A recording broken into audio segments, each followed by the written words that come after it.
বিশ্বে অন্য কোথাও এই পাওয়ারের এত অ্যাবিউজ হয় না আমাদের দেশে যতটা হয়েছে। কিসের ভিত্তিতে ক্ষমা করে তার সেটা জনগণের কাছে তাদের কোনো জবাবদিহিতা নেই, কোনো। আপনারা জানেন যে আমাদের দেশে আর্টিকেল 49 অনুযায়ী রাষ্ট্রপতি আনফেটার্ড পাওয়ার এক্সারসাইজ করে, যে কোনো সাজাপ্রাপ্ত আসামিকে ক্ষমা করে এবং যদি কারো বিরুদ্ধে প্রসিডিংস চলা অবস্থায় থাকে যে কোনো অবস্থায় উনি আসলে ক্ষমা করতে পারেন। এবং এই ক্ষমাটা উনি যে কোনো কোর্টের আদেশের বিরুদ্ধে, ট্রাইব্যুনালের আদেশের বিরুদ্ধে, এমনকি বিভাগীয় মামলায়ও যদি সাজা হয় সেই ক্ষেত্রে উনি ক্ষমা করে থাকেন। আমাদের দেশে এই যে রাষ্ট্রপতির আনফেটার্ড পাওয়ার, সেগুলির এক্সট্রিমলি অ্যাবিউজ হয়। উনি এই যে ক্ষমা করেন এটার কোনো নীতিমালা নাই, বেশিরভাগই পলিটিক্যাল কনসিডারেশনে ক্ষমা করা হয়েছে এবং এই পর্যন্ত যাদেরকে ক্ষমা করা হয়েছে তার বেশিরভাগই হত্যা মামলার আসামি। এবং এর মধ্যে আপনারা জানেন আসলাম ফকির, তাকে একটা মার্ডার কেসে ক্ষমা করার পরে তিনি বের হয়ে গিয়ে আরেকটা মার্ডার করেন। তাহলে এরপর আপনারা জানেন যে জোসেফ, যে টপ টেরর লিস্টে, পুলিশের টপ টেরর লিস্টের মধ্যে সে ছিল এবং সে সাবেক সেনাপ্রধানের ভাই হওয়ার ফলে ক্ষমতার অপব্যবহার করে তাকে ক্ষমা করা হয়। এর আগে সাব্বির আহমেদ গামা কিলিং কেস, সেখানে 20 জনকে একাধারে ক্ষমা করা হয়, যাদেরকে দ্রুত বিচার ট্রাইব্যুনাল মৃত্যুদণ্ড দিয়েছিল। এগুলো হচ্ছে রাষ্ট্রপতির ক্ষমা করার যে ক্ষমতা সেটার অপব্যবহারের এক একটা দৃষ্টান্ত, যা আমাদের বিশ্বে অন্য কোথাও এই পাওয়ারের এত অ্যাবিউজ হয় না আমাদের দেশে যতটা হয়েছে। কিসের ভিত্তিতে ক্ষমা করে সেটা জনগণের কাছে তাদের কোনো জবাবদিহিতা নেই, কোনো এক্সপ্লেনেশন নেই। তাহলে এই যে দীর্ঘদিন ধরে এই যে ভিকটিম যারা, তাদের পরিবার যারা মারা যায়, তারা যে মামলা চালান, তারা কি কারণে মামলা চালাবেন? যদি অ্যাপিলেট ডিভিশন পর্যন্ত রায় হওয়ার পরে ক্ষমা করে দেওয়া হয়, তাহলে এই ধরনের ক্ষমার সুযোগ নিয়ে যে কেউই তো তখন মার্ডার করবে, কেননা পলিটিক্যাল কানেকশন থাকলেই তো হচ্ছে।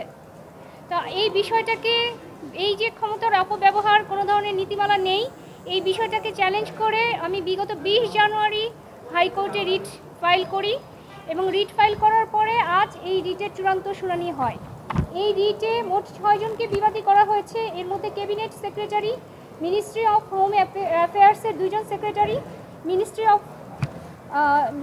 অফ ল এর 2 জন সেক্রেটারি এবং রাষ্ট্রপতির প্রেসিডেন্টস অফিসের সিনিয়র সেক্রেটারি এবং পার্লামেন্টের সেক্রেটারিয়েটের সেক্রেটারিকে এখানে বিবাদী করা হয়েছে। এখানে আমরা কোর্টে এই রাষ্ট্রপতির ক্ষমতার অপব্যবহারের বিভিন্ন এক্সাম্পল দেখিয়েছি, পাশাপাশি অন্যান্য দেশে এগুলো কিভাবে গাইডলাইন আছে এবং অ্যাপ্লিকেশন প্রসেস কি। আপনারা চিন্তা করেন যে কিছু আসামি কোনোদিন কোর্টেই উপস্থিত হয়নি, সে ক্ষমা পেয়ে গেছে। এখন সে ক্ষমা পেল কিভাবে? সে অ্যাপ্লিকেশন প্রসেসটা কি? উনি কি ক্ষমা চেয়েছেন বা একজন পলাতক আসামিকে কি ক্ষমা করতে পারেন? কিন্তু সেটারও এক্সাম্পল সেট হয়েছে। এই ধরনের অপব্যবহার রোধে আমরা সুনির্দিষ্ট নীতিমালা চাই এবং এই জন্য আমরা কোর্টে এই বিষয় নিয়ে আবেদন জানাই। মাননীয় হাইকোর্টের ডিভিশন বেঞ্চ, মাননীয় বিচারপতি ফারাহ মাহবুব এবং মাননীয় বিচারপতি দেবাশিস রায় এর ডিভিশন বেঞ্চ, দেবাশিস রায়চৌধুরীর ডিভিশন বেঞ্চ আজ এই শুনানি শেষে রুল জারি করেছেন। রুলে বলা হয়েছে যে কোনো ধরনের নীতিমালা ছাড়া রাষ্ট্রপতির ক্ষমা করার ক্ষমতা প্রয়োগের ক্ষমতা কেন অবৈধ ঘোষণা করা হবে না এবং কেন তা সংবিধানের সাথে সাংঘর্ষিক ঘোষণা করা হবে না। এবং আরও রুলে আরেকটি প্রশ্নে দেওয়া হয়েছে যে এই যে ক্ষমা করার ক্ষমতা প্রয়োগে, রাষ্ট্রপতির ক্ষমা করার ক্ষমতা প্রয়োগে কেন নীতিমালা তৈরি করা হবে না। এটা 4 সপ্তাহের রুল হিসেবে জারি হয়েছে। রুলে স্পষ্টত বলা হয়েছে রাষ্ট্রপতি কোনো ধরনের নীতিমালা ছাড়া রাষ্ট্রপতির ক্ষমা করার ক্ষমতা কেন অবৈধ হবে না এবং কেন অসাংবিধানিক ঘোষণা করা হবে না এবং কেন রাষ্ট্রপতির ক্ষমা করার ক্ষমতা প্রয়োগে নীতিমালা তৈরি করা হবে না।